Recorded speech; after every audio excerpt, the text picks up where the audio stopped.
Halo, halo, halo, halo. Jumpa lagi dengan kita Bacotin FPL Indonesia. Indonesia. Yuhu. Wuhui. Jadi gimana ya? Gimana? Agak Gimana? Gimana? kita kemarin kita perdana bertiga ya. Artinya Hmm. eh biasanya kan gue berdua sama lu nih Son. Hmm. Eh, kita kemarin melakukan apa namanya beda lagi ya, gua nggak malu, kita melakukan podcast jarak jauh lah istilahnya. Nah Hmm. sekarang di episode kali ini ada perbedaan lagi nih. Kebetulan kita cuman berdua aja di minggu ini karena Bayu lagi sibuk, ada urusan Bertapa. ya bukan bertapa, jangan, kasihan dia ntar dikesangka bertapa beneran, anjir anjir anjir anjir. Jadi beliau ada kesibukan, ada urusan keluarga katanya. Mungkin di episode depan dia bakal gabung lagi sama kita, gitu aja. Oke, Oke. jadi Semoga cepat ini. Gimana nih? Lu semoga duluan cepat aja inilah ininya Bayu cepat kelar lah urusannya. Oke. Iya. Tapi Pasti pada tanpa kangen juga nih. Hah? tanpa adanya Bayu Cok. apa? Apa, Cok? Ya lanjut. Lanjut. Oh gitu. Kaget gue, lu manggil apa gitu gini. Jadi gini, apa namanya? Walaupun gak ada Bayu, materi Hmm. kita masih tetap sama kan? Sama Masih bahas dong. bola nih. Bahas Oh, bola. bahas bola. Oke, jadi langsung Oh, aja bahas fantasi apa segmen lagi? pertama Oke. ada strategi transfer gua berdua sama Raka. Hmm. Segmen kedua ada tetap kita Best tampilkan Best 11 untuk game week ketiga, untuk game week ketiga saja. Dan yang terakhir Hmm. adalah pemilihan kapten. Pemilihan kapten. Oke. Jadi gimana nih? Mulai Hmm. dari strategi transfer dulu. Strategi transfer. Lu dulu apa Gua gua dulu. nih? Ya bebas. Ayo gua dulu deh. Ya udah, lu gimana? Kalau gua untuk strategi transfer gua di game week ini, game week 3, menjelang game week 3 itu emang gua udah Hmm. planning kan untuk wildcard. Jadi Wildcard ya. gua take wildcard di game week 3 ini. Game week 3. Alasannya kenapa gua ambil wildcard gitu? Soalnya kalau dilihat itu di game week 3 sampai game week 7 itu ada beberapa tim yang fixturnya bagus banget gitu. Oke. Contoh kayak si Liverpool game week 3 walaupun lawan Arsenal lawan Arsenal tapi dia sampai game week 7 dia enak hijau semua. Oke. Terus City juga, terus kayak apa? Wolves, Everton itu fixturnya bagus-bagus gitu. Bagus. Oke. Nah, makanya untuk ngambil kesempatan ini kan jarang-jarang nih, musim kemarin aja jarang tuh yang 4 atau 5 game week berturut-turut bagus untuk Iya. beberapa tim itu kan jarang gitu. Jarang. Nah makanya gue di kesempatan kali ini gue ambillah untuk wildcard gitu. Oke. Ada pemain-pemain yang lu masukin nggak? Maksudnya pemain-pemain premium aja lah yang lu sebutin, nggak usah semuanya. Salah Oke, satunya aja apa gimana? Salah 2 apa salah 3 gitu. Apa Mohamed Salah? Oh gitu. Itu mah langsung gitu. Gimana? Kalau gue ngambil sementara untuk wildcard gue yang kali ini tuh gue mencoba mempertahankan si Son. Karena kan kemarin bisa kuatrik kan. Kemarin tuh gagal gue transfer out, niatnya mau transfer out tapi gagal karena nggak punya duit buat ke Bruno, tapi akhirnya malah poinnya gila. Bruno malah zong kan. Rejeki di kala gembel gitu loh. Iya, duit. Itu ibarat akhir bulan nggak punya duit buat makan, dikasih makan sama ibu kosan. Gitu. Hafal banget gue situasinya. Dan memang kemarin itu kampret banget itu si Son. Aduh. Terus? Iya emang, makanya itu blessing in disguise lah. Okay. Terus ada backnya masih tetap si TAA tetap gue keep dulu untuk sementara gitu, karena emang duitnya juga nggak terlalu butuh banget, jadi gue ya udah gue keep aja lah. Iya. Terus KDB, gue transferin KDB ya. KDB nanti dibahasnya nanti aja lah ya. Oke. Kalau misalkan dia masuk base 11 ya kita bahas KDB, kalau enggak ya nggak usah gitu. Oh iya, oke. Terus gue masih mempertahankan penyerang. The one and only Timo Werner ya. Iya. Harusnya dia poinnya bagus. Harusnya. Iya, harusnya. Itu. Karena midfieldernya Chelsea udah pada lagi. Oke. Siap. Oke. Coba lu gimana nih? Berarti gue nih, giliran gue ya. Yoi. Kalau gue strategi transfer itu sebenarnya gebrakan gue kemarin di game week kedua. Kenapa? Karena gue melakukan wildcard. Ya, jadi gue nggak terlalu no transfer lah untuk game week 3 ini sepertinya seperti itu. Oh. Gue belum melakukan transfer, cuman kalau memang ada pergerakan transfer nantinya, mungkin yang akan gue masukin itu adalah gue tendang keluar dulu si Bruno, gue masukin tengahnya Wolves yang kemarin sering ngasih itu loh ke ini ke Jimenez. Ya, itu. Cuman itu belum tentu juga sih. Karena gue masih mantau juga MU gitu loh. Karena kemarin itu gue ada sedikit kekeliruan lah. Karena di pramusim itu kan sebenarnya MU kurang persiapan juga kan ya. Yeah. Seperti itu, makanya permainannya curan-curan juga kemarin lawan Crystal Palace, agak kaget gitu loh. Ya gitu. Jadi ada gue nahan dulu Bruno, entah di detik-detik terakhir bisa gue transfer apa enggak, itu tergantung kondisinya nantinya, gue lihat dulu. Untuk formasi, untuk formasi, kalau kemarin kan gue pas wildcard itu make 4-4-2, tapi karena Tierney cedera, makanya berubah jadi 3-5-2 karena si Hendrik yang gue cadangin itu naik gitu loh. Nah untuk game week 3 gue tetap memakai formasi 3-4-3 gitu. 3-4-3. Posisi pemainnya ya untuk di back itu ada back Wolves, Saiz, dan untuk di tandemnya itu ada Dallas, gue tetap masih keep Dallas. Dan satunya lagi ada Ake gitu. Dan kemudian untuk tengahnya itu masih dikuasai oleh pemain City. Satu pemain City, satu pemain Everton, satu pemain Liverpool, dan satu pemain MU. Itu yang pengen gua ganti, tapi nanti gua lihat dulu lah ganti beneran apa enggak gitu. Soalnya gua masih nahan-nahan. Itu aja sih, nggak ada pergerakan transfer banget. Mungkin lebih ke formasi otak-atik aja sih, yang dicadangin siapa, yang mau dimainin siapa, gitu aja. Iya, oke. Tapi emang kemarin pas wildcard lu sekarang udah pede sama tim lu nih? Udah pede sih. Kalau game kedua jujur gue nggak pede kemarin, makanya gue lakukan wildcard. Kalau sekarang kemarin wildcard dapat berapa poin emang? Lumayan sih, 87. Masih banyak kan, lebih gede. Cuman kemarin itu gue ketolong ini sih, kapten kemarin KDB gitu aja. Gue kan kapten KDB kemarin.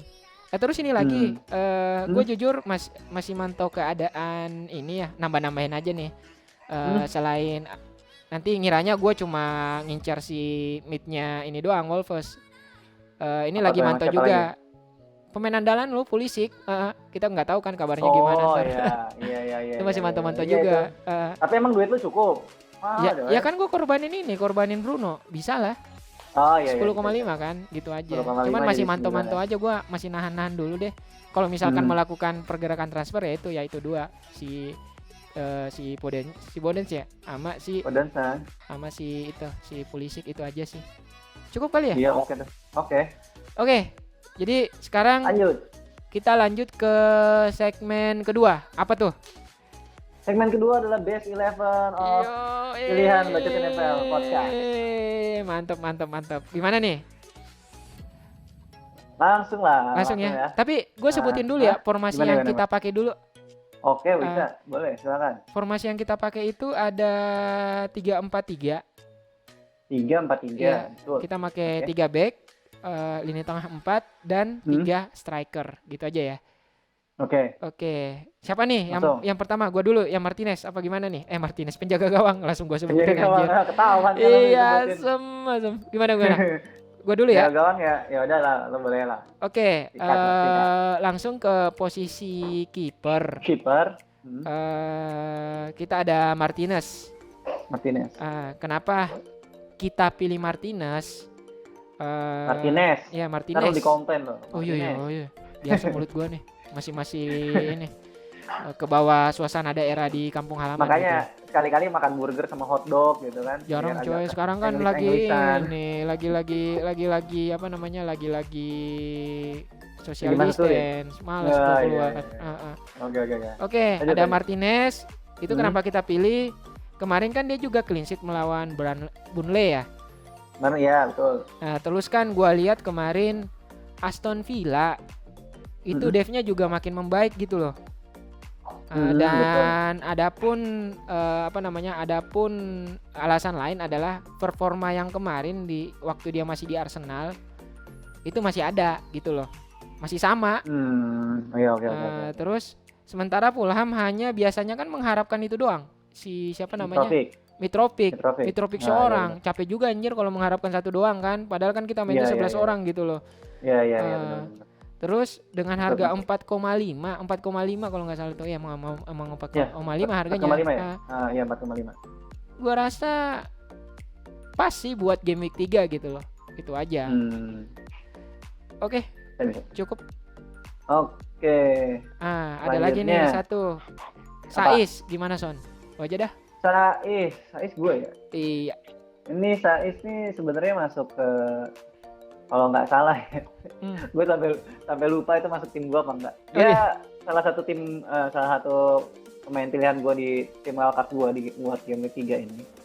Jadi kenapa Saiz? Satu, fixturnya bagus. Kalau dilihat kalau mau long term ya. Kalau mau long term di Wolves itu gue kasih tahu nih, game ketiga kan lawannya West Ham, terus habis lawan Fulham, terus lawan Leeds, terus lawan Newcastle, terakhir game ke-7 lawannya Crystal Palace yang mungkin agak berat lah. Cuman dari sini lu bisa ngambil Saiz ini untuk beberapa game week gitu. Jadi lanjut kita ada berikutnya ada si back berikutnya ada dari Manchester City, Nathan Ake. Oke, gimana nih? Ini gue aja yang jelasin ya. Lanjut. Jadi gini, gue ngelihat sih kemarin Leicester ya, Vardy belum nyetel banget sih sebenarnya permainannya, tapi belum sih memang. Belum seberbahaya awal musim kemarin. Iya itu makanya gue masih agak ragu sih untuk, kalau gue sih mau memasukkan dia ke line up gue masih agak ragu untuk Vardy ya. Makanya untuk lawan siapa namanya, lawan Manchester City ini sendiri, ini kan apa namanya, selain Vardy belum nyetel, Man City juga gue yakin ini kan pertandingan perdananya di Etihad, paham kan lu? Main di rumah sendiri, main di rumah sendiri, terus pasti dia bakal tampil nyerang gitu loh. Iya. Gue yakin gitu loh. Terus gue ngelihat juga gini, selain itu City kan juga sekarang mainnya, dari kalau lu lihat kemarin dia kan main double DM gitu kan ya? Iya, double pivot deh. Siapa? Fernandinho sama si Rodri gitu. Jadi kan gue ngelihat setidaknya depth-nya City ini bisa jauh lebih baik gitu loh. Gitu aja sih kalau untuk Ake. Jadi kenapa pilih Ake? Vardy belum nyetel dan City mainnya di rumah, pasti dia bakal nyerang terus, dan kemarin juga main double dev. Itu Fernandinho sama Jorgi, setidaknya devnya makin membaik gitu loh. Devnya bagus lah ya. Iya. Oke, lanjut ya. Oke, selanjutnya ada ini dulu lah, Rodriguez. Ini gue aja kali ya, soalnya kemarin gue yang pick up ke tim gue gitu loh. Backnya masih ada si ini coy, Reece James coy. Oh iya, aduh, ketahuan lagi dong. Oke, yang terakhir ada Christian, James ya. Iya, Reece James dari Chelsea, gimana Rak? Dari Chelsea. Nah, kalau ini kenapa kita pick sebenarnya nggak secara personal gue doang yang ngambil sih. Jadi emang kita berdiskusi. Gue ngasih masukan kenapa James itu, karena kelihatan dari kemarin Chelsea waktu lawan Liverpool sebenarnya koordinasi lini belakangnya Chelsea udah cukup bagus gitu. Terus cuma kan kemarin ada kartu merah satu, itu yang agak membuyarkan pertahanan Chelsea. Jadi menurut kita untuk di game week 3 itu lawannya sendiri kan dia ini ya, lawan apa? West Brom. West Brom itu kalau kita lihat itu secara penyerangannya juga nggak terlalu, ya masih so-so lah, masih biasa aja, ngandelin Pereira banget lah. Nah, terus juga si Reece James ini punya attacking threat yang cukup bagus gitu. Dia punya crossing yang mematikan, juga dia sering maju untuk ambil crossing atau shoot. Bahkan di game week pertama kan dia bisa nyetak 2 gol kan. Itu sih, jadi makanya kenapa kita ngambil James, karena di game week 3 ini ya lawannya West Brom. Lawan West Brom kemungkinan Chelsea clean sheet, dan dia juga ada potensi assist dan cetak gol gitu. Harganya juga nggak terlalu mahal untuk tipikal wingback nyerang banget gitu. Oke. Masuk akal sih. Habis si James ada James James Rodriguez. Ini baru ini nih. Gua tadi gua terlalu bersemangat tadi gitu loh. Mungkin karena efek poin yang di atas 70 kali ya. Yo, sombong kau ya. Coba baru game week 2 coy. Jangan jadi buat para manajer yang masih nilainya masih di bawah, jangan khawatir, itu masih maraton kita. Makanya kita hadir di sini bacotin FPL. Oke. Kemudian ada Rodriguez. Kalau gua lihat Everton itu, lu tahu kan dia apa namanya kemarin itu kayaknya memang si musim kemarin itu memang si siapa Ancelotti tujuannya tuh nyari potensi pemainnya dulu gitu loh. Nyari gaya mainnya dulu. Kemarin kan kita ngelihat benar-benar dia meramu strategi lah, banyak yang mana bagus nih buat musim depan gitu. Dan ternyata sekarang udah kelihatan kekurangan dari kemarin itu ditutupin dengan hadirnya seorang James Rodriguez, James gitu loh. Kenapa begitu? Karena gue lihat kemarin memang si James ini yang kontrol bola dia semua gitu loh. Iya sih, maestro banget ya. Maestro gitu. Lu ngelihat juga kan biasanya DCL turun ke bawah ngambil bola, sekarang itu udah kerjaannya si James semua gitu. Makanya gue bisa ngeliatin dengan harga 7,5 bisa jadi dia bisa jadi the next Bruno musim lalu gitu loh. Apalagi kan belum karena kan penalti dia ngambil nggak sih? Penalti enggak ya. Setidaknya inilah asis gitu loh. Nah, bisa. Corner kick dia ngambil. Free kick dia ngambil. Gitu sih. Gitu, cuma penalti doang gitu. Tapi cuma penalti mungkin ngambil mungkin ya. Karena kan belum dapat juga kan. Nah, cuman itu aja kekurangannya mungkin kenapa dia ngambil penalti. Kalau misalkan dia ngambil penalti udah jadi paket komplit gitu loh. Cuman dengan harga 7,5 seorang James oke lah buat worth it banget buat base 11 di game week ketiga nantinya. Gitu. Jadi gua enggak mau ketinggalan pesta gitu. Iya. Gitu. Kemarin lu udah ikutan pesta sama dia? Kemarin ikut pesta. Pesta sama James, pesta juga sama DCL gitu. sayangnya yo ngambil Son. Kalau ngambil Son waduh, udah tuh. Wah, udah. 7 hari 7 malam gue bikin acara di rumah. 7 hari 7 malam sampai game week 3 ya, pokoknya gitu aja dah. Podcast gue liburin, pokoknya gue terlena sama pesta dah, udah. Oke, lanjut lah. Kemudian ada jenderalnya City nih, KDB. Gimana Rak? Gimana nih? Gua apa lu nih? Gua aja lah. Kemarin gua ini juga ya. Kemarin kapten gua nih. Kenapa KDB? KDB ada nggak yang bisa gantiin dia di lini tengahnya City? Gua lihat dia nih betul-betul vital di timnya gitu loh. Yang ngatur serangan dia hampir kayak James juga sih. Maksudnya memang job desk-nya itu di lapangan dia ngatur serangan gitu loh. Jadi nggak ada seorang KDB, permainan City juga bisa berantakan gitu. Jadi kenapa gue ngambil KDB, dia pekerja keras dan dia masih sangat vital di City. Kemungkinan assist dan ngegolin itu ada untuk game week 3, apalagi lawannya Leicester. Gitu. Leicester juga pasti mainnya, Leicester kan bakal main terbuka juga kan. Main terbuka tapi pasti City tuh mainnya nyerang pasti di rumah. Di rumah ya. Gua sih ngarapnya gitu. Menurut gua sih ini apa namanya? Gua sih mikirnya gitu. Soalnya kan dia main pertama kali di perdana di rumah. Jadi pasti dia nyerang terus gitu. Nah, iya, makanya menurut gua karena Leicester juga enggak akan parkir bis, jadi kemungkinan untuk bisa ada pesta gol ya kemungkinannya besar banget gitu. Karena Leicester enggak akan main nunggu. Iya. Dia nggak akan main counter attack juga gitu. Apalagi kan dengan double DM itu kan dia makin bisa leluasa lah di tengah gitu. Dan juga ya jangan bosan-bosan kalau kita bilang kenapa kita milih salah satu pemain, karena dia set piece taker utama gitu. Set piece takernya free kick, penalti itu salah satu poin plus banget untuk FPL gitu. Gitu. Makanya gue milih KDB. Oke. Kemudian ada nih pelanggan sponsornya kita nih. Pelanggan tetap, member tetap di Babarapi Sleepy, Muhammad Salah besok lawan Arsenal. Muhammad Salah lawan Arsenal ini. Sebenarnya gini, apa namanya?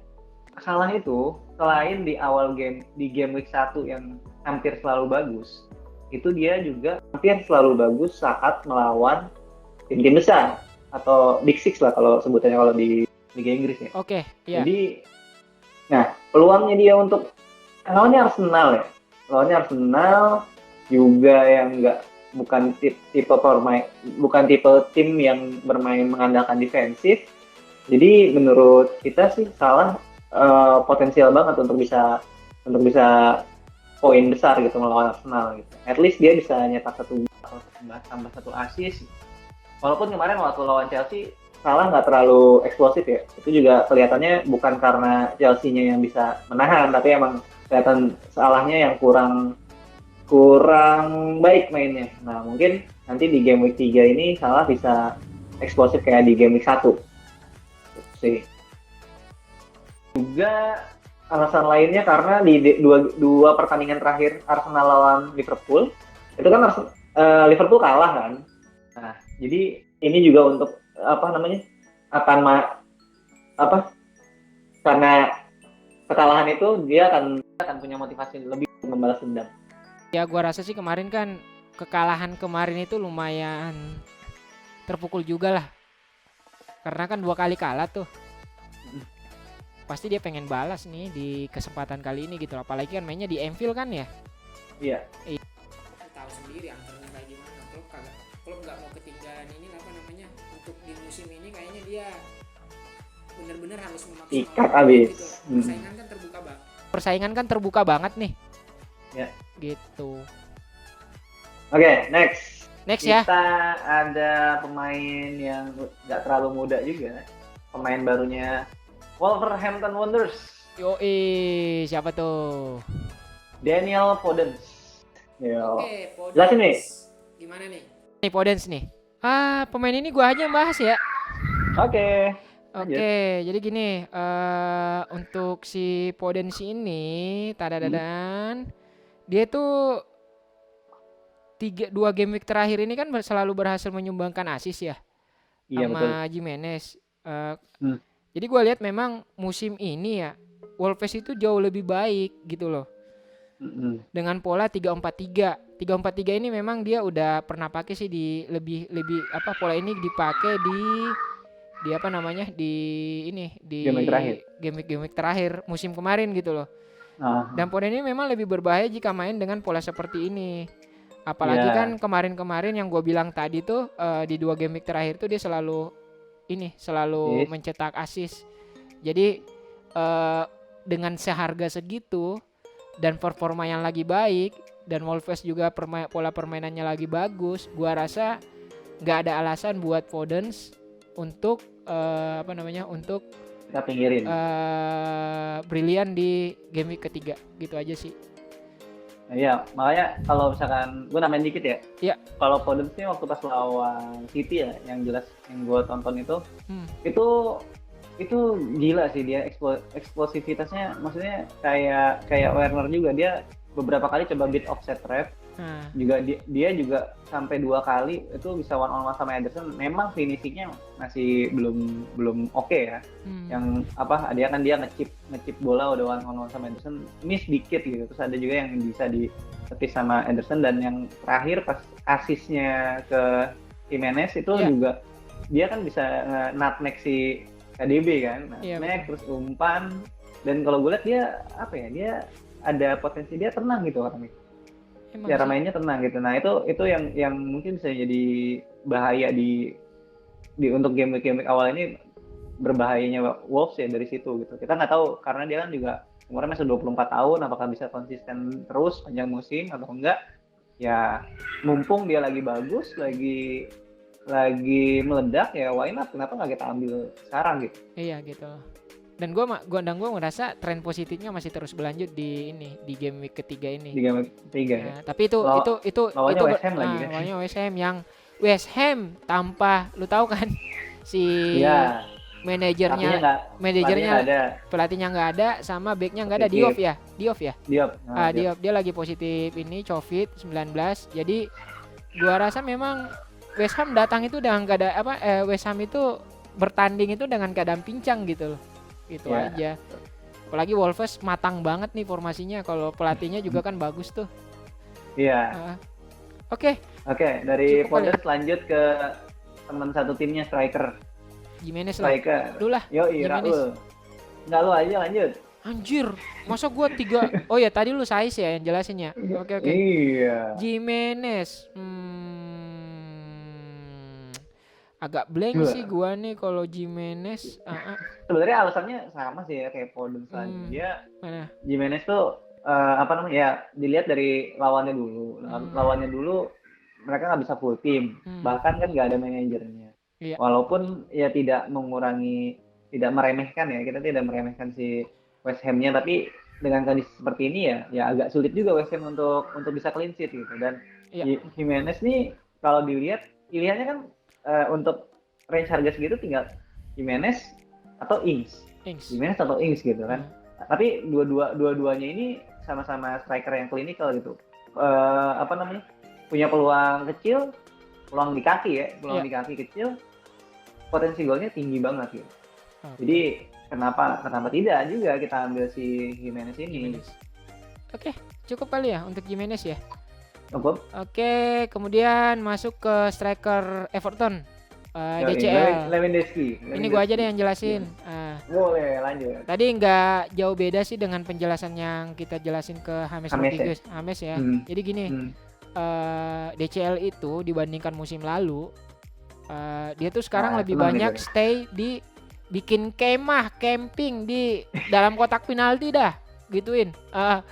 Kalau dulu kan kemarin dia kalau dulu kan kemarin dia ngambil air ke bawah, ngambil ini ngambil kayu bakar sendiri gitu kan.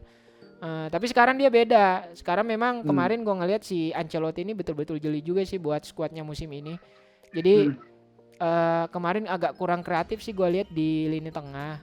Jadi sekarang dia lebih memperkuat ke sana dan si DCL ini bisa dimaksimalin di musim ini. Kenapa? Karena pergerakannya itu benar-benar stay di kotak penalti sekarang gitu loh. Lebih banyak di kotak penalti. Jadi dia tuh kalau ngegolin ya tinggal sodok-sodok aja udah, nyundul, tekin aja. Inilah apa namanya, udah jarang gocek-gocek lah pokoknya, tinggal bola matang aja gitu.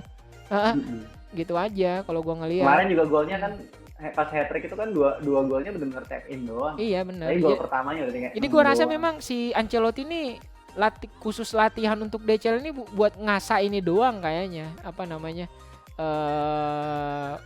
Finishing touch-nya aja Son gitu. Ya, finishing touch-nya. Gitu aja. Jadi kenapa kita ambil DCL? Ya seperti itu tadi. Oke, cukup kali ya. Walaupun lawannya Crystal Palace ya. Oh iya, Crystal Palace juga kan ya attacking oke lah, cuman defensif ya Pak. Masih lawan Everton mah Pak, bisa lah. Tapi masih terlalu dini sih bilang Everton persaingan calon juara musim bisa depan. Bersaing di masih inilah baru 2 game week berjalan. Tapi untuk permainannya si Everton ini stabil di 2 game week awal gitu loh. Mudah-mudahan masih tetap berlanjut di game week ketiga gitu aja.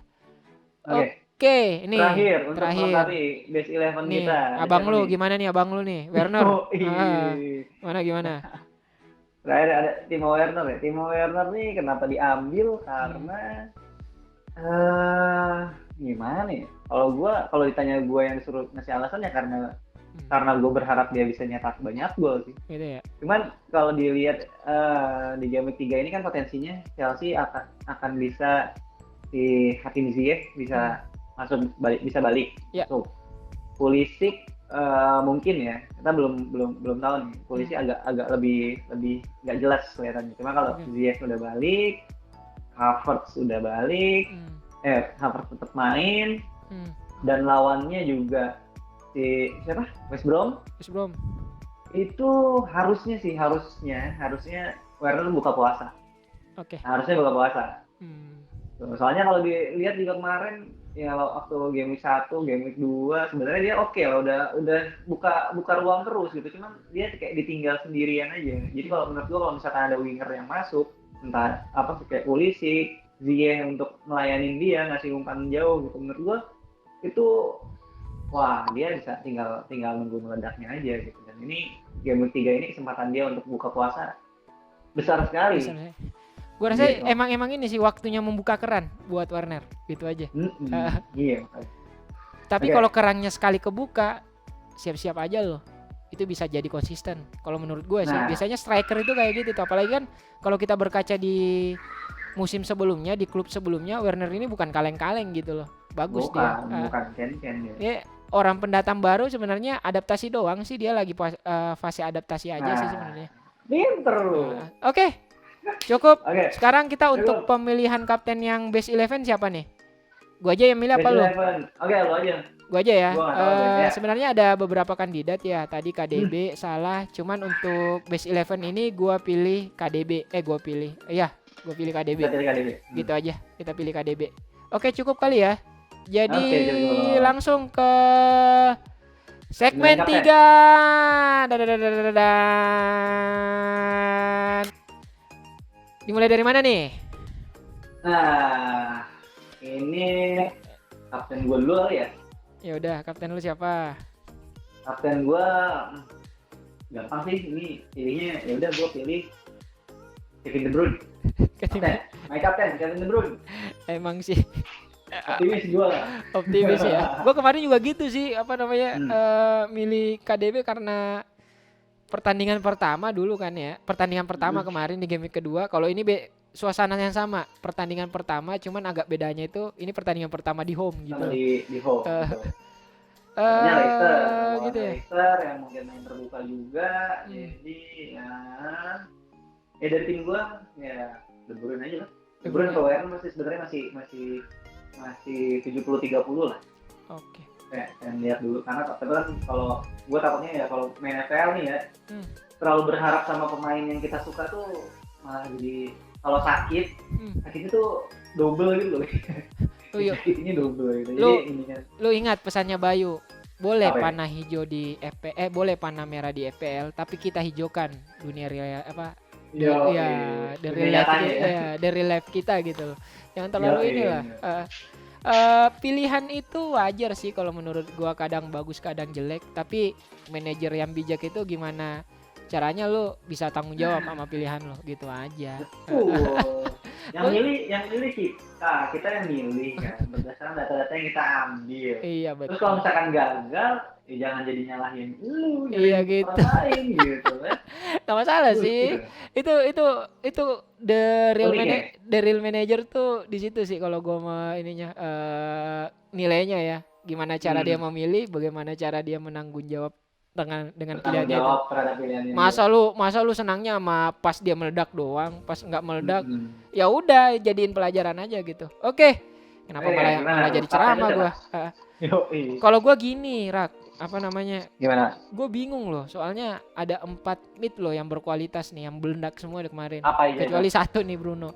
Ada KDB, ada James, ada Salah. Kemudian ada satu lagi nih Bruno kemarin kan nggak terlalu ini sih, tapi kurang. Tapi gue galau nih antara KDB sama Bruno. Alasannya kenapa? Bruno kemarin kan MU kan sebenarnya kurang persiapan aja dia, makanya dia keok di game week 1 di game week kedua kemarin gitu loh.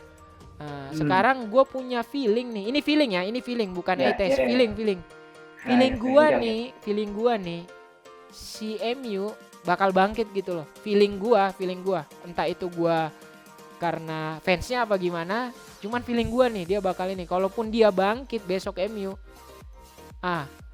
pemain kuncinya tuh Bruno gitu, entah dia gosok voucher apa gimana. Kemudian KDB main di rumah pertama kali dan pasti dia nyerang terbuka, peluang asis sama ngegolin. Kenapa ngegolin? Dia kan juga ini penalty taker juga kan ya. Betul. Itu di situ tuh ragunya gua. Mereka sama-sama punya potensi. Jadi pilihan kapten yang gua pilih, tapi nanti akan gua pakai satu doang sih. Yang di pikiran gua sekarang itu ada KDB sama Bruno, itu aja. KDB sama Bruno gitu doang sih. Oke. Cukup kali ya untuk podcast kali ini, agak sepi juga sih kita berdua doang. Semoga Bayu urusannya minggu ini cepat diselesaikan dan bisa bergabung lagi sama kita minggu depan kali ya. Bye. Apa kabar? Bye. Gue gituin aja dah. Semoga dia nonton podcastnya kita gitu. Pasti nonton. Bakar lilin, siapa tahu si Bayu tiba-tiba datang. Oh, jangan-jangan dia urusan urusan keluarga itu ini kali ya, dia bertapa kali ya. Bertapa makanya. Oh iya kan game week 3 dia katanya mau wildcard ya. Iya, dia wildcard ya. Wah, suwe emang bener nih. Diem-diem dia. Diam-diam dia nyari petunjuk anjir, suwe bener. Enggak, dia lagi ada urusan keluarga. Katanya lagi sibuk. Kasihan cuy, jangan digituin. Ntar malah ini lagi bacoters, marangin aja bener-bener ngedukun dia. Kasihan. Oke, ada ini sebelum kita tutup, Rak, ada masukan apa gimana? Ada kesan-pesan? Kesan-pesan gua sih ya. Ini sih apa namanya? Ya nyambung yang tadi lah. Kita semua manajer itu misalkan kita tergabung dalam satu komunitas atau tergabung dalam kita banyak menerima input dari manajer-manajer lain atau dari manajer yang luar negeri juga. Menurut gua ya tetap keputusan dari tangan kita dan kita tetap harus bertanggung jawab sama keputusan itu gitu. Saat kita poinnya gede kan kita happy kan. Tapi saat poinnya rendah pun ya gue juga nggak mungkin gue menyalahkan Fantasy Football Fix misalkan atau FPL Tips yang dari YouTube gitu. Karena juga ada beberapa pilihan yang nggak bagus gitu kan. Atau lu nyalahin Bayu gitu kan karena lu ngikutin dia. Kan nggak ini ya, nggak make sense gitu karena yang milih yang megang akun gue adalah gue juga. Gitu. Jadi ya don't take it too serious lah. Sip. Kalau masih awal game week juga. FPL itu fun sih sebenarnya, mengisi waktu gue di kala weekend gitu aja sih. Benar, kalau bodo amat lah gue kalau misalkan poin gue gede berarti memang gue gemilang di game week itu. Kalau misalkan memang gue gue lagi down, poin gue lagi down ya udah berarti memang gue nggak maksimal dalam pemilihan pemain, udah gitu aja. Gue analisa lagi analisa ETS gue yang kurang gitu loh. Ya udah gue latih aja ETS gue sembari nyari masukan lain gitu loh. Itu kalau misalkan kita tidak menerima bahwa yang salah itu kita, akhirnya kita nggak mau evaluasi diri kita sendiri. Siap, bener sih. Mungkin cukup kali ya. Cukup. Terima kasih banyak Bacoters telah menonton video kita. Terima kasih banyak sudah like dan subs. Semoga kita masih bisa eksis di episode ke-4 besok dan semoga Bayu juga sudah bisa bergabung sama kita. Amin. Dan selamat menonton dan terima kasih banyak. Dadah.